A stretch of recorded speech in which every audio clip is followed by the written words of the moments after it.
बंधुओं, जैसा कि आपने वार्णिक छंदों के अंतर्गत इससे पूर्व समझे थे मंदाक्रांता और वसंत तिलका, आपका रुझान मिल रहा है और अच्छा लग रहा है, और इसलिए आज मैं आपके समक्ष लेकर हाजिर हुआ हूँ शिखरिणी छंद, जिसके लक्षणों के अंतर्गत हम बात करें तो इसका होगा प्रत्येक चरण में यगण, मगण, नगण, सगण, भगण और अंत में क्रमशः लघु गुरु वर्ण होते हैं।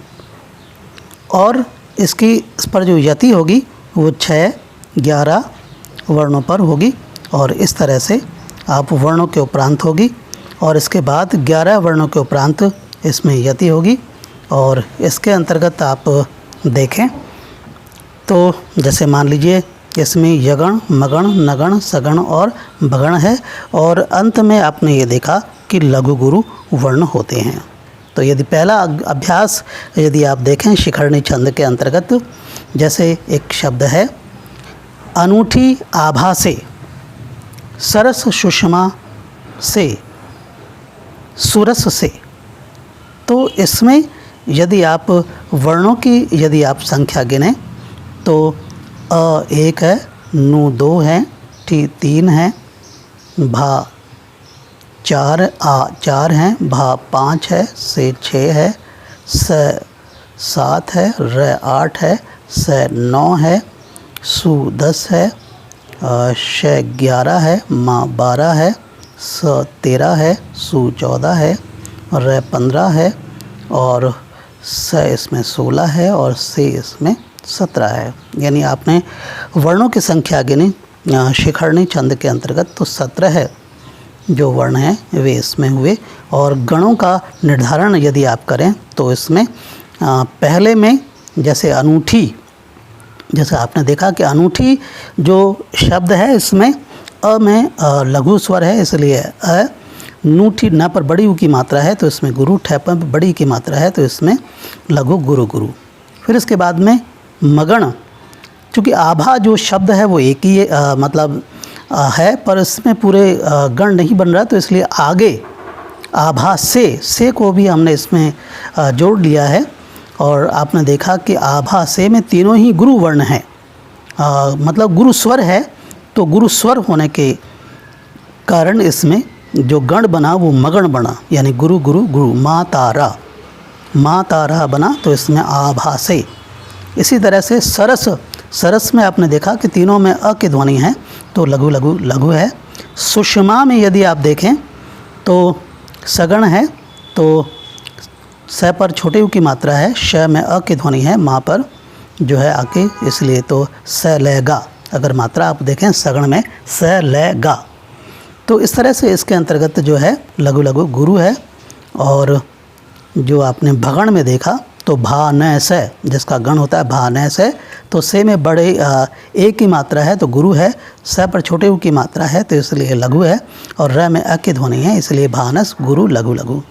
और अंत में जैसा कि मैंने आपसे निवेदन किया था कि इसके अंत में जो है वो लघु और गुरु होंगे स से, तो इसमें सुर स से, तो इसमें जो है लघु गुरु। तो इस प्रकार से आपने ये देखा कि पहली पंक्ति में जो है वो 17 वर्ण हुए, और ठीक इसी प्रकार से हर एक इसकी जो बाकी की पंक्तियाँ हैं उसमें भी 17 वर्ण होंगे। और ठीक इसी प्रकार से जैसे आपने पृष्ठ में मात्राओं की संख्या का निर्धारण आपने ये देखा है तो 17 है, तो इसी प्रकार से अगली 3 पंक्तियों को आप देखें और उसकी गणना करेंगे तो आपको प्रत्येक पंक्ति में 17 वर्ण होंगे। और गणों की का निर्धारण आप देखेंगे तो य मतलब यगण, म मतलब मगण, न मतलब नगण, स मतलब सगण और भ मतलब भगण। यगण का गण आप देखते हैं यमाता, मगण का देखते हैं मातारा, नगण का देखते हैं न स ल, और स का देखते हैं स ल गा, और भगण का भा न स। आपको सूत्र आपने ज्ञात किया होगा कि य माता राजय भान स ल गा, यानी पहला जो वर्ण है उसके बाद के 2 वर्ण हम उसमें जोड़ देंगे तो इस तरह से गण का निर्धारण होगा।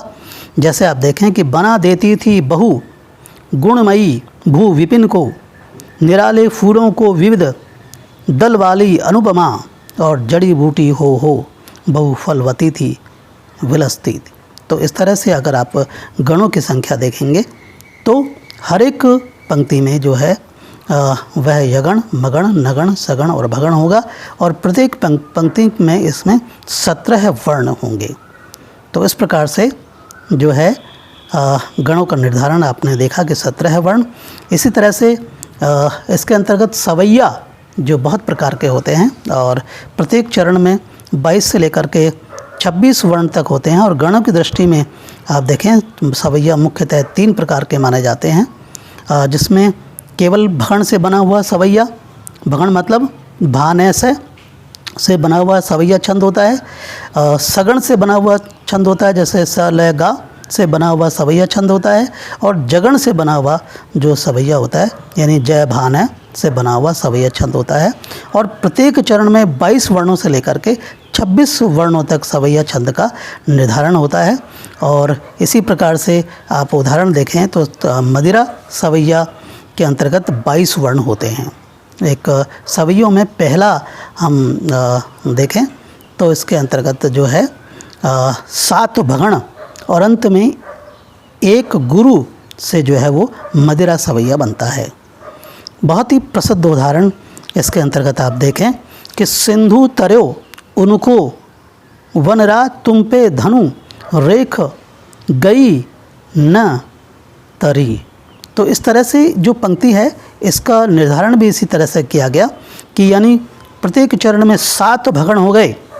मात्राओं के निर्धारण में और समझने में बहुत आसानी हो, इसलिए जिस मदिरा सवैया में 22 वर्ण यदि आप गिने तो और अंत में एक गुरु आप देखें तो पहले तो वर्णों की संख्या आप गिन लें।